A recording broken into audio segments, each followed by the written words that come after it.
Happy Thanksgiving, everybody. Happy Snap Tackle Pod Day, everybody. We are back. Dan Clisell, Preps KC, Mick Schaefer of KSHB 41, going to the final week of football in Kansas, the second to last week of football here in Missouri. It's a fun time, a great time to be playing football, a great time to celebrate the holiday with your family. It's the best holiday. It is the best holiday. Thanks. It's a fact. It should be in fact books out there. There's no opinion allowed that says, or at least it should say, where Thanksgiving's not the best holiday. If I were to become world leader, there's two things I'd do. Well, three things. Maybe not in this order. I'd make Thanksgiving an entire week. My wife is a teacher. She got the entire week off. I don't think you should have to go to school for that entire week. You can travel and do whatever you want to do.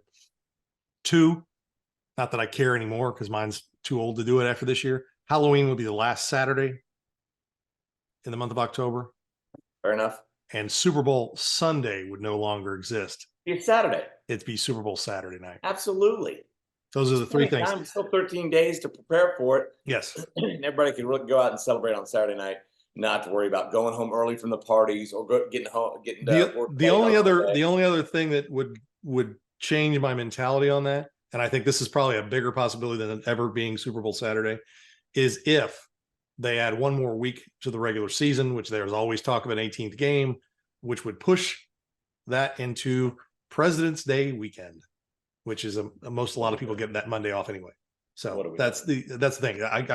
I'm telling you, I know for you that just says extends your season of hell. Dumb. They'll never go back to 16, but 16 was the right amount of games. 16 was the perfect amount of games. Yeah. Well, if I was president, I'd make every holiday Thursday. So you're going to have a 4-day weekend. 4-day weekends are great.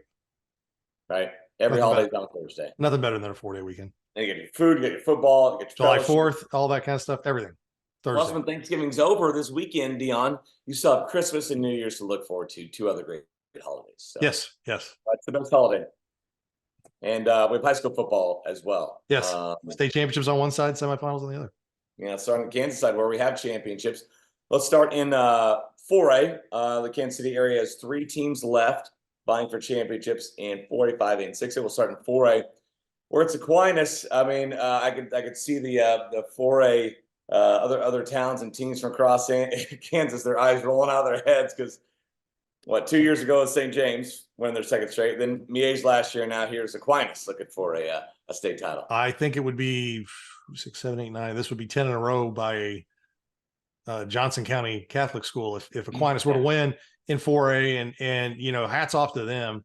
They had some injuries in the season and they have come out and played their best football, and their defense is dominating, and offensively they're playing really well. And Tonganoxie had a great run, but they were out of that game pretty quick on Friday night. And I think Aquinas is the very big favorite over Andover Central. You took out and you bring up the defense. I think it's been the best part of Aquinas' team here lately. And it's the flex bone. You think of this kind of unstoppable force of an offense. That is the case a lot of times with Aquinas. But I mean, they could score. They could have scored, 21 points the last several weeks, right? And still won every game. Oh yeah, easily. Like I said, their defense and Kean Payne anchors that defensive line, and they've been, when you talk to coaches, is that their front 4, front 5, and even, front 7 are so good that they can play you kind of vanilla. If you're a passing team, they know they're going to get home with 4, or they're going to stuff your run. And so it allows them to kind of flood the zone, and their D-backs don't have to do a lot of different things. They can play really vanilla back there and be athletic and just go make plays. And that defense is really the key to what they're doing. But they've also had some guys step in like Cole Richardson and do some good things on offense from the running back position who weren't playing running back. Gianni Rizzi is back, so that helps them as well. But no, they're doing a lot of good things on offense and defense. And turns out that Randy Dryling can coach a little. He's done a few things before. Going for a title in his third different division, right? That would be true. 6 already. 5A and 6A. He did a 4A title before they go back up to 5A next year. But no, he and his staff have done a fantastic job, and hats off to them, especially with the injuries that they suffered in that Rockers game during the regular season to bounce back from that. And get kids healthy and have kids step in and do things. It's been very remarkable, not unexpected, because I think at the beginning of the season we all thought they were going to be a very good football team. But to face that adversity, come through it, and have kids step up, and what is a non-star driven team, and that says a lot about those kids. Yeah, it seems like the stars are up front on the defensive side, Mhm. right? With Marks and Payne, and those guys are Division One level defensive linemen. And really, I mean, flipping the script on Miege Yes. was the big deal, right? Just two close, low scoring games this year. Miege got the first one. Aquinas got the most important one. Yep. Yeah. Then and they, like I said, they were playing the best football of anybody right now, and they took out some teams that were also playing really well, and Baser and Biage and Tongi the last few weeks, and they, there's no fluke here with Aquinas the way they play. They are the best team in 4A, and I think they will finish that off on Saturday down in Topeka, not down in Topeka, across in Topeka. Yeah. Everything else is down. Yeah, it is. It is down. Yeah, it's cross. It's cross in Across in Topeka. and then and then we'll go down to Pittsburgh for 5A this week. Mill Valley taking on Cape and Mount Carmel out of Wichita. Game of the century, game of the millennium. Dion, Pretty what we close, calling it pretty last week? close. Mill Valley and Blue Valley Southwest. Walk-offs are fun. And The whole game was fun. That's what to me made it the greatest. I mean, it was a track meet. The first half was a track meet. 35-34. I left to go get Henry from basketball practice, and was talking to Cole Young, or we were texting back and forth, and because I was watching the game, and I said, "Man, Mill Valley's just running all over." You got a couple stops early, got that first stop, which was kind of the mental thing I think for that Mill Valley defense. Can we get a stop? They got to stop, and jumped out to the big lead, and then couldn't stop them, and they were stopping Mill Valley. And Blue Valley Southwest just answered, and then Mill Valley got the score, got the stop when they needed to, and then of course with 3 seconds left, Daniel Blaine dives into the end zone, arms straight up in the air. He gets dog piled, and of course the one thing that is becoming more of a story in the last few days is the scene of one Gus Hawkins hugging the Blue Valley Southwest player. Did you help him up? Is that what he did? Yeah, helped him up. So Gus Hawkins, he just got moved up to a 4-star, I believe, in the number one, at least by On3, the number one recruit in the state of Kansas for the 2024 class. He's going to Kansas State, left tackle in Mill Valley. So what happened was the guy Gus was blocking kind of flushed Blaine out. He got a good pass rush. Gus was able to get there, just kind of block him down, just kind of lay on him. But that flushed Blaine to the right, and all the action from Mill Valley was to the left, right? And I think that's where the play was supposed to go, because you saw Blaine's head move that way. The entire defense shifts that way. All of a sudden, Blaine is flushed out. He looks and he's like, "I've got green in front of me." He's the fastest guy on the team for Mill Valley. Him and the kicker, Kenton Loffman, I think are 2, 4, 5 guys. And it's funny because Blaine's also Mill Valley's punter. So the punter and the kicker are the two fastest guys for Mill Valley on the team. And he just took off. Got a block by enough of a block by Andy Watts, a receiver out there on the edge, and was able to dive through an arm tackle there. And right in front of all the Mill Valley alumni who were standing there getting video on their phone. And guys are so proud of them. Of course, the current Mill Valley guys feel the weight of the streak and all they've done on it. To do it right there in that end zone, and that part of it was storybook. That's why I've said, like, we've seen walk-off endings, right? Mm-hmm. But first of all, most of them are in overtime. And we've seen great final drives, everything. But I don't know if we've seen from start to finish a game like that. Because you, as a track meet, at one time you thought Mill Valley's going to run away with this. At the other time, you thought Blue Valley Southwest is going to run away with this. And you have a walk-off touchdown, right, in regulation to win by 1. Yeah. Right? It's the what would it be, the 95th point scored in that game. And for I mean, just the two I think best teams in 5A in Kansas this year, and to get to state the magnitude of it all. Still, obviously, my son plays for Mill Valley, so we're still on cloud 9 here. But it was fun to watch. Southwest, that was they're just loaded, especially on offense, and Dylan Dunn got my vote for Simone Award. Just I think he's got he's got the stats, but he had the wins and just the eye test as well. Just seeing him and seeing how much he's improved, because he's been a 3-year starter for Blue Valley Southwest. So know a lot of those families over there at Blue Valley Southwest, and heartbreaks for them. Yeah, but back to Gus though. I mean, they're all both teams are all good kids, and trust me, there's nobody was. I don't think anybody outside of Western Shawnee was pulling for Mill Valley to get a fifth straight trip to the championship game. But it's new. It's a new team for Mill Valley. There were 17 new starters. There's a whole new senior class that's experienced it for the first time. So it's not old hat for Mill Valley. I can tell you that. Well, and like I said, Hawkins picked him up and hugs him, and in the scene between Coach Appleby and Coach Orrick was, the look on Appleby's face wasn't even so much that he was thrilled; he was almost consoling He was Coach like, Orrick, who are they're both on the board right? of the Coaches Association, but they know each other well, and so no, it's a tough thing. I've been on both sides of it as well. In 2006, my nephew was playing at Blue Springs.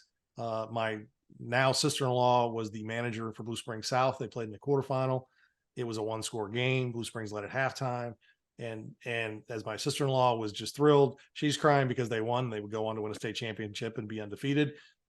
She has a state championship ring from that, which I told her she should get because it was the only chance her father was going to have for one of his children of the 4 daughters to have a football championship, to purchase a football championship ring. At the same time, my nephew, they came up short in the quarterfinals. And so he was crying. I, consoled him after that game. And it was, 2 different things. It was fun to be on the field for that one and watch that game with my now wife. At the time we were just dating. But no, it's tough. It's tough on both sides, but that's what you do it for. Even if you don't get the win, if you go out there and lay it all on the line, that's what you do it for. And that's what high school football and high school sports should teach you. And it'll be a while. It'll sting for those Blue Eye Southwest kids for a while, but eventually I think they'll look back and be like, man, I was cool. It was cool to be a part of, and if Mill Valley goes on and wins the state championship, especially if they were to blow out Cape, and they'll go, hey, we were right there. And that means something. That, they don't, they don't give you a trophy as much in football for, third place or losing the semis like they do in some of those, but it's still a great achievement to get to that semifinal level and put everything on the line. Well, like I told my son, I was like, I mean, they're already calling this maybe the best game they've ever aired on Spectrum, right? Yeah. And they've put some amazing games on that channel because they have one every single week. They go to the playoffs and everything. I'm like, you might appreciate it now, but they'll be talking about this game for decades and decades, and you'd be like, you know what? I played in that game. Yeah, I was a part of that, and that can be said for everybody, whether they were on the field or on the sideline or on the winning end or the losing end. or here's the deal. I was watching it downstairs, and it was time for Henry to go to bed at the end there because it was a 3.5-hour game. A long game. It was a long game, and I went upstairs and was like, we need to watch the end of this together on that last drive. And so my wife and I and Henry watched the end of it. I was like, because I said, I want you to watch this. This is something special that's happening here. And make sure he watched it. And it was an epic last drive. I mean, there were a lot of plays and a lot of things. I mean, there are a million little things that go into getting a win, and that was absolutely in that game. And there's some calls or no calls on both sides, where people were like, how about this? But that's what makes it a great game. And so it was amazing. I was my oldest son was a sophomore on the 2019 Mill Valley team that upset in that round St. Thomas Aquinas. And it reminded me of that game. It was a walk-off touchdown. Aquinas won 25 straight games, and that one was in overtime, walk-off touchdown. And it's very, very similar feeling. So blessed to be a part of that. Can't wait to go back down to Pittsburgh this week. And it's after playing Dylan Dunn and Blue Eye Southwest to find out that Capon doesn't really throw the ball. We're like, at all. oh my God. We're like, oh, they just hand it off. Their running back's amazing, right? But we're like, okay, just keep the ball. We're good. Keep it on the ground. We'll test it out there better because in a loss, right? He threw for almost 500 yards and 5 touchdowns and no picks. As both offenses were amazing and just different styles, no turnovers. Everybody's so clean. Everybody's so focused. And it was amazing. All right, let's move on. This is my personal round. Everybody's ready for us to move on. 6A in Kansas is Gardner Edgerton taking on Derby. You got kind of the old guard and the new guard here. Yeah. We're gonna have a exchanging of the baton or something like that in 6A. But a Gardner Edgerton team that I've seen firsthand, a lot of film on too as well. their defense doesn't get enough credit, and it showed up big against a Blue Valley team that was rolling, and Gardner was able to shut their offense down. Yeah, gave up a field goal. We're down 3-0, then won the game 35-3, and it was not even close at halftime. it was over at halftime, and that is a very, very focused and talented Gardner Hendrickson team. You worry about Derby because Derby's got the pedigree, been there, done that. Brandon Clark, him and his cousin are used to going and playing in state championship games because Joe Appleby's cousins. So they're all used to doing that. But I think that this Gardner Hendrickson team is put together very well. They're well coached. They're executing at a high level. And there's always some worries sometimes if they turn the ball over. But I don't know if their defense is going to allow teams to really be a part of it. They haven't allowed really anybody in the postseason to be a part of the conversation. And if you can't score, you can't win. It's a funny game, but if you only score 6 points like Blue Valley Northwest did, or 3 points like Blue Valley, you're going to lose the majority of those games. So with that defense holding teams down, I really like Gardner. I think it's a good chance of a clean sweep for Kansas City in 4A, 5A, and 6A this weekend in Kansas. And it'd be two Sunflower teams going for title. I don't know the last time two Sunflower teams won, or if it's ever happened, because most of the time they're all in 6A. They're all in 6A. There's only been until Mill Valley joined. I think Shawnee South was down for a year in 5A, but no, it's as long as I can remember. That's usually EKL's game, right? Yeah. The EKL likes to they're trying to sweep 6A, 5A, and 4A, and I don't know if they have. They've gotten close. They got a lot of times they've gotten teams there every year. But yeah, a chance for Sunflower League. I'd have to look back and see the year that Blue Valley North or Northwest. They did sweep in the year Blue Valley Northwest, Mill Valley, and St. James 2 years ago. But Mill Valley was not in the EKL. Oh, yeah, that's right. Sorry. Yeah, forget about that. In 17, did North win in 17 or 18? They won in 18. If there was only a website, what I could check while we're sitting here. I think 18 it might have happened because you had Blue Valley North in 6A, you had Aquinas in 5A, and you would have had Miege in 4A. You had 18 with Blue Valley North lost to Derby. Oh. And Aquinas won. So in 17 it didn't happen because Aquinas lost in 17. Yeah. Yep. Oh, wow. Okay.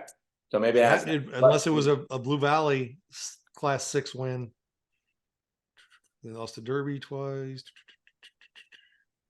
Shawnee Mission East. Shawnee Mission what? No, I don't think it's been. It's tough to make that sweep. It is, and I mean you got to have obviously teams in all different classes to make it happen. But for Gardner, I mean it's been almost a year that they've had to dwell on and live with that loss on the final play in overtime, the 2-point conversion, losing by 1. I talked to Jesse O and I asked him the question preseason. He's like, okay, so you and everybody else still asking me about that. I'm like, sorry. But it's what happens, right? It's what happens when you get that far and every little decision is magnified. And so now a chance to go and kind of pick that team up and get it back and get a state title. And like I said, this will be the first for Gardner, right? This will be the first for Gardner. If you wanted to hang on to the former EKL members sweep, because Gardner used to be in the EKL for a hot minute there for a few years. Right. Yeah. But no, they have been as impressive as anybody. You can't. I mean, you just can't. Got one little loss to Olathe East. And it's hard to go undefeated, man. It's hard to. Well, they were coming off. Weren't they coming off of the like a back-to-back or almost like 2 and 3 games of Mill Valley and Olathe they North? Had Mill Valley, they had like the North. I think maybe one of the Lawrences, I believe. Yeah, so they were in a spot where they not right, but they're high school kids, and sometimes it's tough to get out there every week. And Olathe East is a good football team and beat them that week. But that may have been the worst thing for everyone else. Because they have been just crushing people since that day. I mean, I don't know if they needed a wake-up call or if that was a wake-up call or if that was some little bit of refocusing, but they have definitely been even more complementary football, the complement of a dominating offense complementing a dominating defense. Yes. All right, let's skip over to Missouri, Class 1, North Platte. They're in your coverage area, right? Yeah, North Platte. They made it to the semifinals, and this is a team coached by Jared Quigley, who played at Staley was on their 2011 state championship team, and along with his brother, I think, was on that team as well.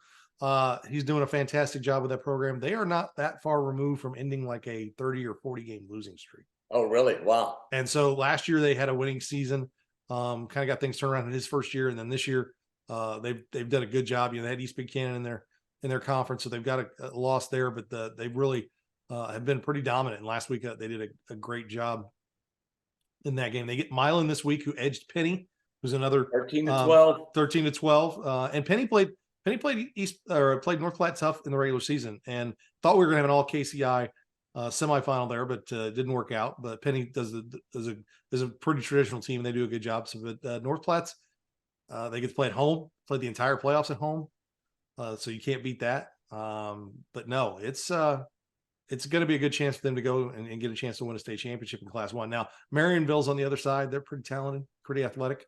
But no, for North Platte, where they were, where these seniors were just 2 years ago or 3 years ago, says a lot about them sticking with it, because it's tough when you get down. A team like Plattsburgh that was in that league, they went to 8-man this year, and that's where a lot of teams in Class 1, when they get down, they have to, their numbers will drop because there's not participation. They didn't do that. They stayed with it. They broke the streak. They got it going last year under Coach Quigley, and really got it going this year.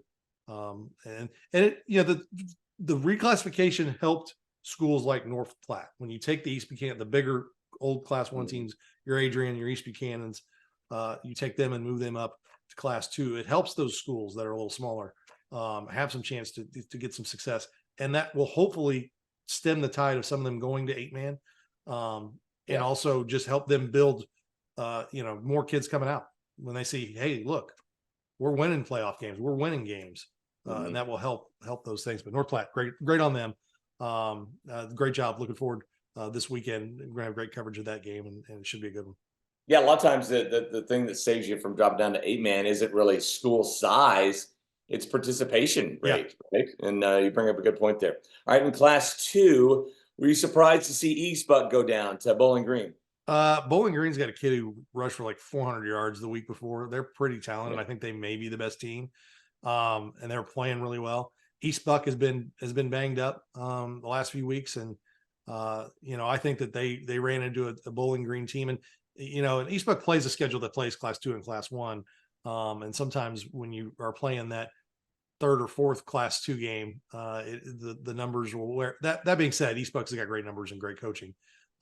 Just a great run for them, 2 state championships in a row, and then to get to the quarterfinals this year was a fantastic achievement.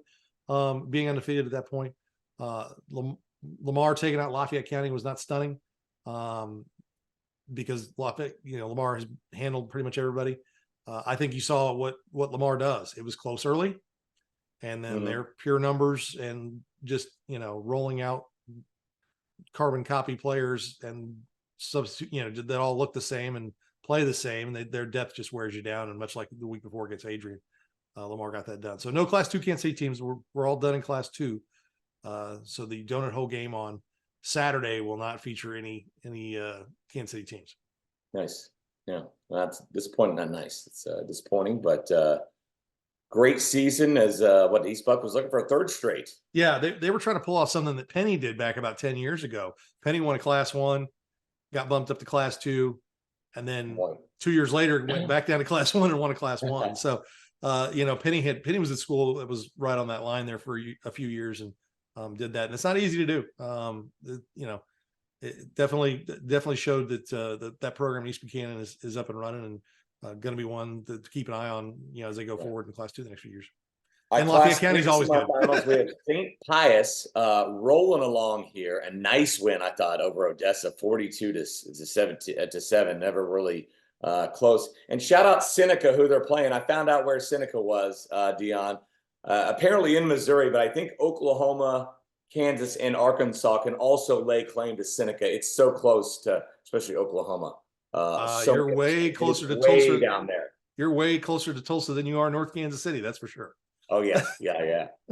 I have done that trip back in 1995. Well, I've done that. We ride the river down to Knoll, Missouri, so we passed the I guess the exit maybe for Seneca. So Knoll's even deeper down in there to where it's like what state are we in? You never know. It just depends on which direction you're looking. Well, Jeff City saved Kearney a trip to Anderson, which is further south and east of Seneca.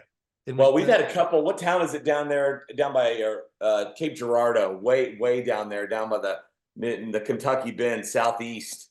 Odessa had to go to Kennett. That's it. Back. Yeah, that's it. Yeah, that's the one where I was literally looking, trying to. At first, I was trying to get someone from St. Louis to cover it. And then I was like looking at it, and I'm like, yeah, or I should call someone in Memphis. Memphis, because I think Memphis is way close. You get down the Boot Heel. Missouri's crazy, right? I mean, I think borders 8 states. Yeah. It's got part of Kentucky inside of it. There's a lot of Missouri's not all the same. There's a lot of different terrain and everything, and depending on what side and where you live in Missouri, got a little bit of everything. Yeah, exactly. You got rivalries all over the place and towns and everything. So Seneca and St. Pius. I like St. Pius. I can't imagine Seneca's played the schedule of St. Pius. Well, they play the Lamars and people like they beat Lamar and people like that. So they've got a pretty good schedule, but Pius plays a good schedule too. I think it's an even matchup. I like the athletes that St. Pius has and their attack right now. You can't do one thing defensively against them because Hudson Bailey and Tommy Hutzler, the quarterback Hudson Bailey, having an outstanding year. Tommy Hutzler, the receivers, had 1,000 yards. They've got 2 tailbacks, Larry Cascone, who's been their kind of workhorse all year long, and then now Charles Ross had 4 touchdowns for him last week. So they hit you with a lot of different things defensively. They're as good as to shut down that Odessa offense that had proven it could score on anybody is very impressive. Now they're going to be tested because Seneca wants to get wide splits and run the ball at you. It's going to be physical, which is a lot like they were in 1995. So evidently the world has not changed in Seneca since the last time I was there. Hey, man, that's how it works in these small towns sometimes. 28 years ago. Jeez. No, and that's the one I've told the story many times. It had been that week of that game. It's the old semifinal, so it would have been the week before Thanksgiving. It was kind of unseasonably cold in Kansas City that week. I think the highs were in the 30s all week long, and I went down to a couple of Oak Grove practices to get ready for that game, and they were practicing in cold, damp weather all week long. At the end of that week, a nice little warming trend was coming into the Midwest. Well, we left Blue Springs and it was 20 degrees that Saturday morning, drove all the way down to Seneca, and at game time at 1 p.m. in Seneca, Missouri, it was 85 degrees. Wow. The Oak Grove kids who had practiced in the cold all week long were throwing up on the sidelines because of the heat. They definitely were not heat acclimated the week before Thanksgiving in November of 1995. Getting ready to play that game, and Seneca, wide splits, ran the ball straight at him. It was still a close game. Oak Grove got beat. It's really until they went to the state championship game in 2014, one of their best teams they'd had in Oak Grove in a long time. But that was a fun team to watch. But Seneca would go on to win the state championship that year. And the joke is it's more Oklahoma than it is. It borders on Oklahoma. Yeah, it's more Oklahoma than it is Missouri. Is kind of the talk about Seneca. All right, here we go. Class 4. You've got Kearney and Jeff City. Yep. Playing each other. And as we both know, we have listeners from, people tune in from capital to capital. Yeah. We got a big following in Jeff City. And Hillsboro and Luther North on the I think Luther North is probably coming out the other side of that. Kearney, great win over Nevada. And dominant. And they've been, they've rolled to the playoffs. 16-point win over Smithville, but yeah, Smithville's really good. Kearney, I feel like they're playing their best football. The one thing that Jeff City brings is they've got a couple guys with big time speed. I talked with Justin Hamilton, the Pleasant Hill coach, and he goes, they were right there with them.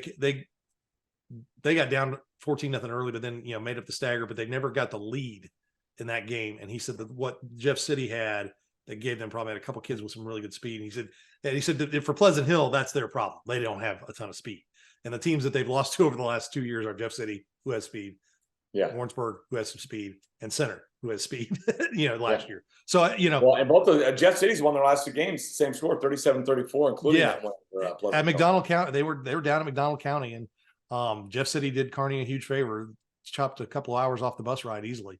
Kearney's got some work in front of them. I've been skeptical of Jeff City, but they're playing pretty well, and the people I talked to, that's a pretty good team. So They came and beat Pleasant Hill, and they went down. They've been a road warrior, so they get to play in Pete Adkins Stadium, which is one of the more storied places to play, and it's a big high school football stadium. That's where they hold state track in Missouri, is at that stadium. So it's a good sized stadium, and I would assume the townspeople in Jeff City will be out for this game. This is the deepest they've been in a long time.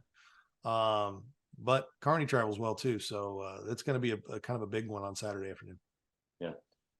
Class 5, man. It's weird. It's quiet. There's no Kansas City teams in and part the of Final that's Four Class 5. Part of that's when you move up a St. Joe Central team who would only lose 2 games, an Oak Park team that was undefeated, and Truman went up. They only won 1 game, but when you take those teams out of 5, and Fort Osage isn't quite as good as they were last year. Platte County's young but talented. Grand Valley's a really good football team. You kind of there's only the 2 districts, and the other district was matching up with Webb City. That had them, and so I watched a lot of that game on Friday night when I wasn't watching the Blue Lights. I had one on the computer and one on the TV. And Grand Valley came out, and they got stopped early and kind of gave up the first touchdown. They were matching touchdowns, and then with about 6 minutes to go in the second quarter, they got a stop on Webb City. They get the ball. Ty Williams. Webb City was gonna try and stop Ty Williams. He still had 100+ yards and 3 touchdowns, and was nicked up. I mean, he was getting up and limping a lot of times from that ankle that he injured the week before.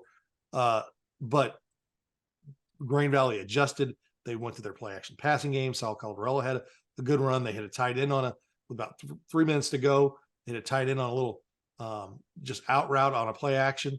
Tight end gets to the edge, goes all the way down, gets inside the 5, is trying to do what you want a kid to do, trying to get in the end zone to whatever he can do. Fumbles the ball. It goes into the end zone. Webb City recovers it. They get the ball at the 20. They go down and score. It makes it 21-14. Webb City gets the ball to start the second half. They score to make it 28-14. Grand Valley kept getting within 1 score, kept getting one score. They were late in the fourth quarter, down a score with the ball in their own end, and they turned it over on downs, and Webb City punched one more in there at the end to make it 49-35. So it looks like it's a lot worse than it was. That was pretty much a 1 score the entire game. It's disheartening. I know that is for Grand Valley to have that fumble. There was plenty of other opportunities defensively. They could have got a stop. So it's not on the kid trying to make things happen. It's just something that happens. And when you're in a tight game, that one thing that doesn't go your way can be the difference. And that kind of wasn't that game, but great season for Grand Valley. Ty Williams had a fantastic year. Finishes with 24 and change, 24-85 maybe. Wow. 35 touchdowns, I think. Wow. Another 400 or 385 yards receiving and 5 touchdowns. So real like within 100 yards of 3,000 total yards. And per touch average, that's off the charts because he averaged 10 yards a carry and averaged 32 yards a reception. So every time he touched the ball, it was a first down on average for Grand Valley. So that's pretty special. That every time he touches the ball, that they were averaging plus 10 in Class 5 in Kansas City. Yeah, in Kansas City. Not playing where there's a lot of cupcakes. And his biggest games came against Platte County, came against, Oak Park. I mean, not bad teams. So, he had a great season, much like Dunn, who's another front runner for Simone. Yeah, we were talking earlier. I mean, one of those 2 is going to have just historic numbers and great season. And unfortunately, one of them won't be able to hoist the Simone Award trophy, where in a lot of years, I think one or the other might be a lock. They weren't going up against each other. All right, let's take Class a look 6. we joked Class 6. Nick Jacobs, our producer, joked that we should just have a game day out there. I said that too. Crew. Yeah, because it's the only game in town. Semifinal game on Friday. It's Liberty North and it's Rockhurst, a rematch from earlier in the season. Both these teams are just playing lights out football. Liberty North got them big early on, but that was a long time ago. Who do you like in this one? I got to lean towards Liberty North because I got them the first time. That big, I feel like it'll either look like it did last time. Both games will have been at Rockhurst, right? It was at Rockhurst last time, at Rockhurst this time. I don't know. I'm with you. Is there someone we can openly campaign to do game day? I mean, I could throw a camera up and stream it, but that's gonna look like crap. We have celebrity pickers from each school. Oh yeah, we can do all that stuff. throw that Liberty together. North's pretty new, but Rocker's got plenty of famous alums. David Cohn, can he come back? He's probably, does he live in New York full time? I don't know. Who was that? Tim Ryan, right? Was Tim Ryan was another guy who played in the NFL. How about we'll just grab Tony Temple? How about that? He's Tony around. Temple, Michael Rose-Ivy, he's around. Yeah, former, he is too. Yeah, former Nebraska guy. the T hands. There's got to be a T hand floating around somewhere. Probably T hand still playing. Yeah. So no, it's I would love to do a game day, and even if you didn't want to do it on the field because it's going to be kind of chilly, they've got that great building that overlooks. It's got the glass that overlooks the end zone. No, it's gonna be crazy. If you want to go to that game on Friday, it's the only game in town. I don't know if you can make plans to go to that. It's got to be sold out by now, right? You got to be sneaking in. You got to be in one of the houses around there in the top of the parking garage or something like that.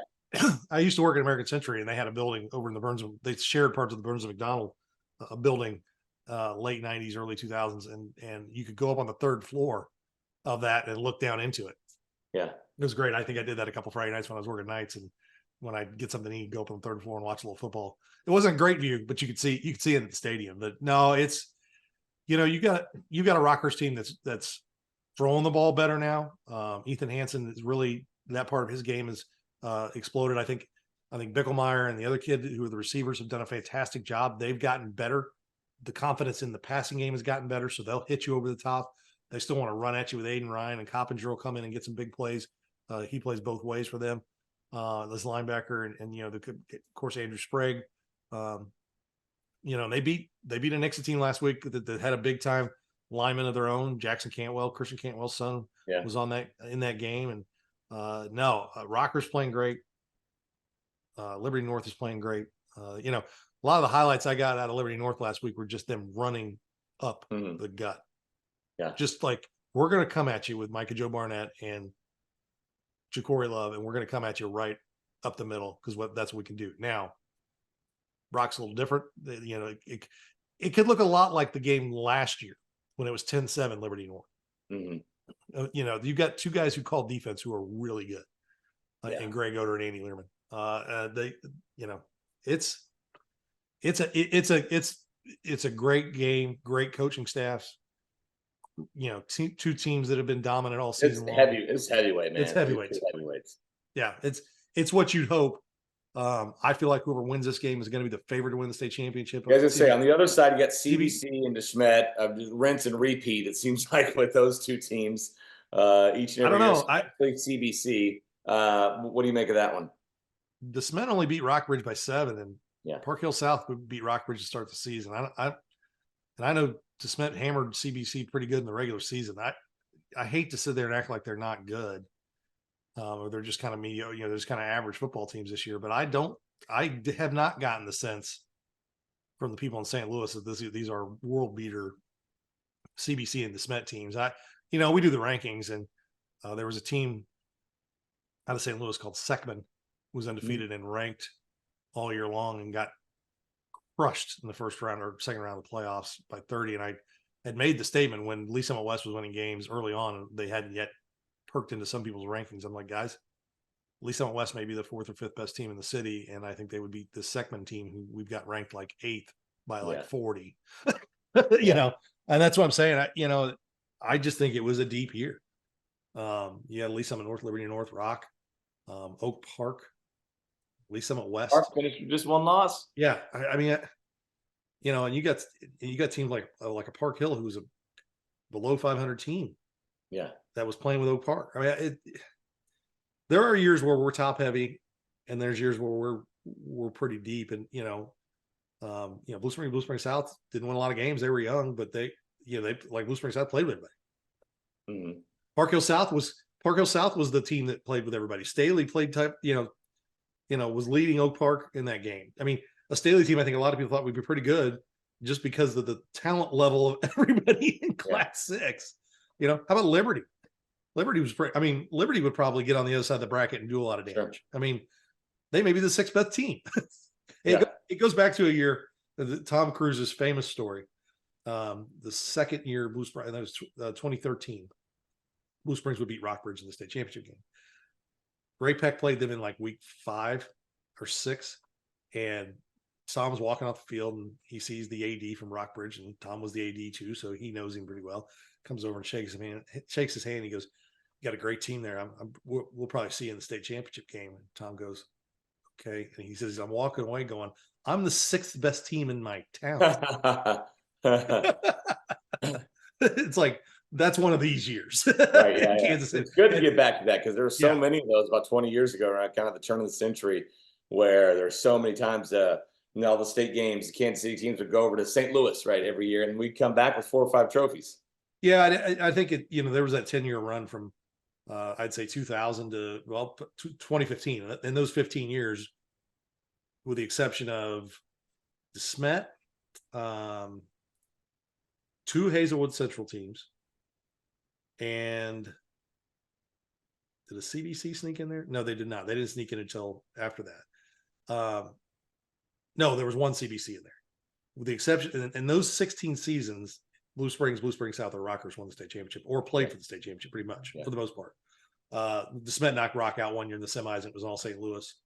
So no, we're hopefully getting back to that. And as Class 6 gets bigger, I mean, I think you're going to see some traditional teams start to rise back up. I mean, I feel like a lot of the teams that were down this year are going to be bounce back teams next year. Yeah. You're rocking your Liberty North, and at least some North aren't going anywhere. So Yeah, there'll be some 500 teams you wouldn't want to play in the postseason.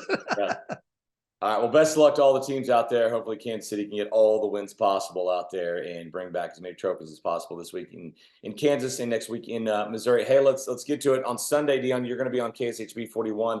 We're going to be revealing the final 4. Yes. In each category of the Simone Awards. Tell us about that. Well, we get the ballot out as you are watching this right now. People are voting. I voted. Yeah. Mick has already voted. I have not.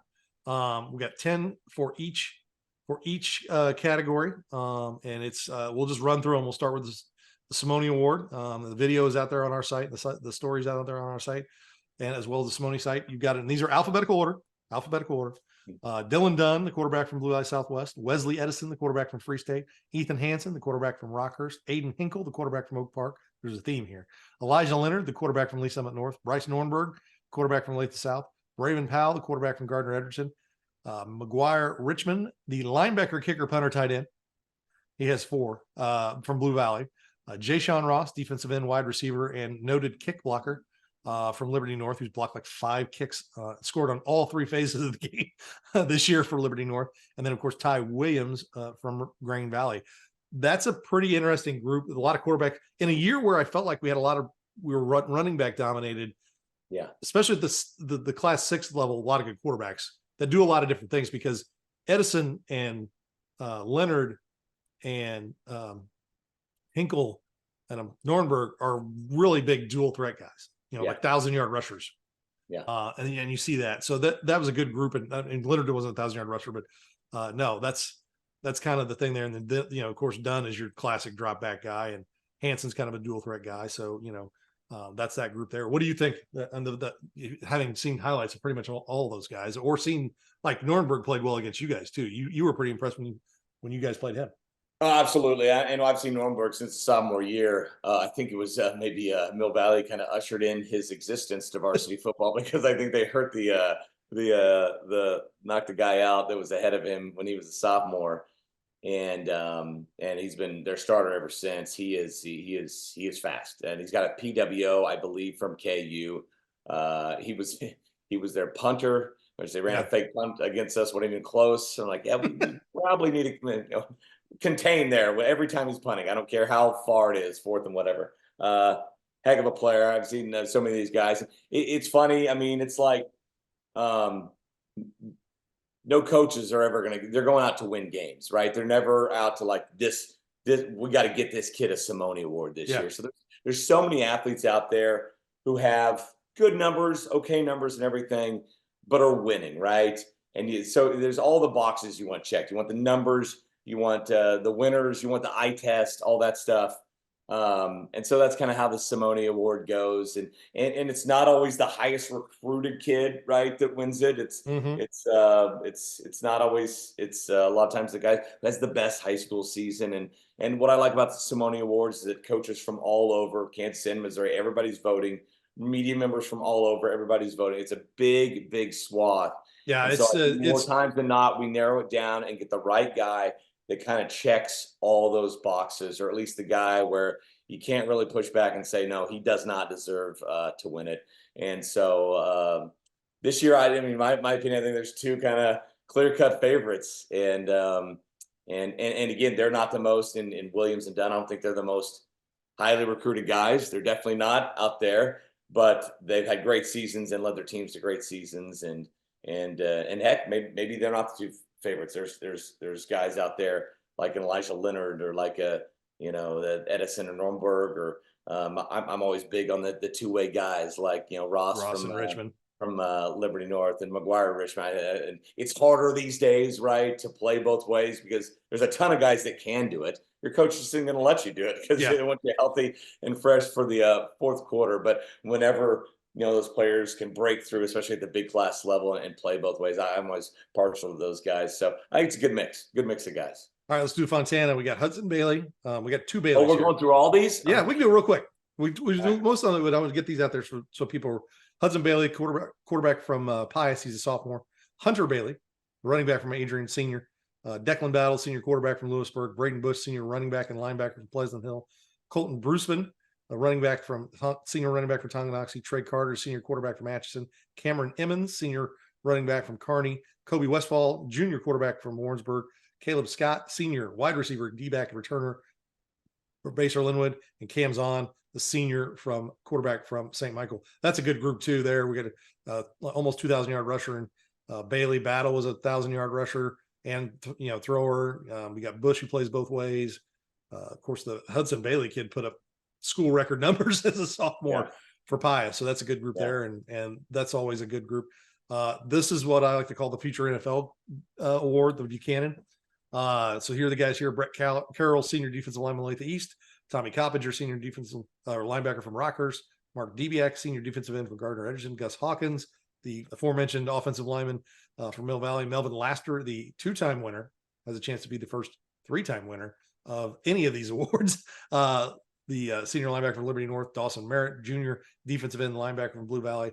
Kamari Moore, the junior defensive tackle from Lee Summit North. Williams Waneri, senior defensive end from Lee Summit North. Andrew Sprague, the senior offensive line from Rockhurst. And Jaden Woods, the junior defensive end from Mill Valley. That's the group where they have, you could stack up the offers of that group. God. I mean, you've got some probably on average 25 per kid. Yeah, most highly recruited guys in that group. And that has been the strength of what we've seen come out of Kansas City the last few years, is that group right there. And then you go on to the Bell. That group, that group's got some guys who are going to get some offers too.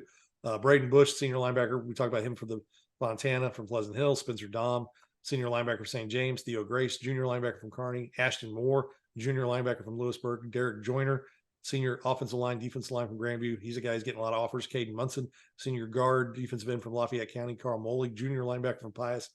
Kean Payne, senior defensive tackle from St. Thomas Aquinas. Jeremy Schleicher, senior offensive lineman from Bishop Miege. And then Bo Smith, the junior offensive and defensive lineman from Chillicothe, who was at the Mizzou game doing a visit last Saturday night. So you see him.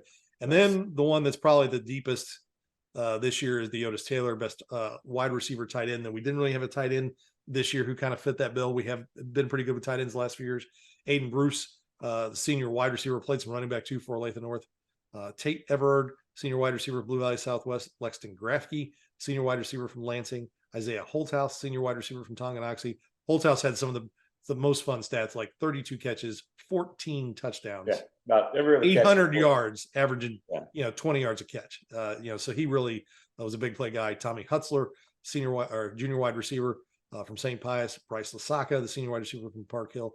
Isaiah Mosey, I think a lot of people know that name, the junior wide receiver from Lee Summit North. Crew Myers, here's another great stat. Crew Myers, Blue Valley West, 1,000-yard receiver, had half of their receiving yards by himself. Wow. That's the one that stuck out for me. Alex Parks, of course, senior wide receiver from Blue Valley Southwest, and Keelan Smith, the senior wide receiver from Liberty North. That group and the Buchanan group are ones. If you're fans of college football, you're going to be seeing a lot of those kids playing on Saturday, and who knows beyond that, because we've got some Bell winners who are catching passes in the NFL right now, or some Taylor winners who are doing that. It's been like an hour, Dion. We got to go. I know. People. It's a holiday weekend. They got to get the bird in. Right, they got to get the stuffing going, all that stuff. So we'll let them go. Yep, it's a lot. We got a lot to get in though. This is a big week. A lot going on. All right, we'll see you next week right here on Snap Tackle Pod.